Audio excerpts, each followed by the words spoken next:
ఏలూరు నగరంలోని జిల్లా తెలుగుదేశం పార్టీ కార్యాలయంలో తెలుగుదేశం పార్టీ 43వ ఆవిర్భావ దినోత్సవ వేడుకలు ఘనంగా జరిగాయి. పార్టీ కార్యాలయంలో తెలుగుదేశం పార్టీ జిల్లా అధ్యక్షులు గన్ని వీరాంజనేయులు, ఏలూరు శాసనసభ్యులు బడేటి చంటి పార్టీ జెండాను ఎగరవేశారు. ఇక అనంతరం కార్యాలయంలో ఉన్న ఎన్టీఆర్ విగ్రహానికి పూలమాలలు వేసి ఘనంగా నివాళులర్పించారు. 1983 సంవత్సరంలో ఎన్టీఆర్ పార్టీని స్థాపించి రాష్ట్రంలో తెలుగుదేశం పార్టీ అధికారంలోకి వచ్చాక రాష్ట్ర ప్రజలకు ఎన్నో సంస్కరణలు చేసి ఘనత ఎన్టీఆర్దేనని వీరాంజనేయులు అన్నారు.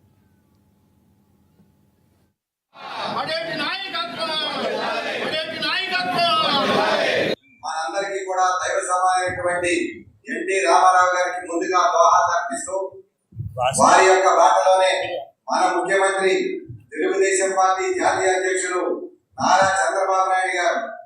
ఎందుకంటే ఎన్టీ రామారావు గారి గురించి చెప్పాలంటే ఆయన ఆ రోజున రాష్ట్రంలో అనేక రకాలైన సంస్కరణలు, ఎవరైతే బడుగు బలహీన వర్గాల వాడు ఉన్నారో వాళ్ళందరినీ కూడా సమాజ స్థాపన కోసం మనం చేయాల్సిన పనులన్నీ కూడా చేయడంలో ఈ దేశంలోనే కాదు ప్రపంచంలోనే సక్సెస్ అయిన వ్యక్తి ఎవరైనా ఉన్నారంటే ఎన్టీ రామారావు గారు చెప్పడానికి నేను గర్వపడతాను.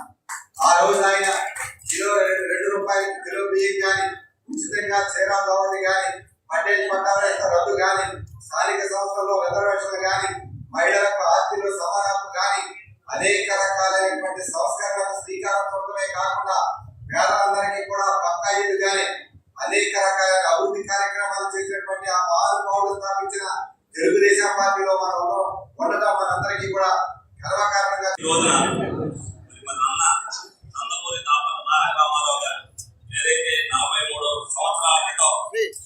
ఈ రోజున తెలుగుదేశం పార్టీని ఆవిర్భవించారు. దీన్ని వ్యవస్థాపక దినం కింద మనం అందరం కూడా చేసుకుంటున్నాం. ఈ సందర్భంగా మరి తెలుగుదేశం పార్టీ నాయకులకి, కార్యకర్తలకి అందరికీ కూడా శుభాకాంక్షలు తెలియపరుస్తున్నాను.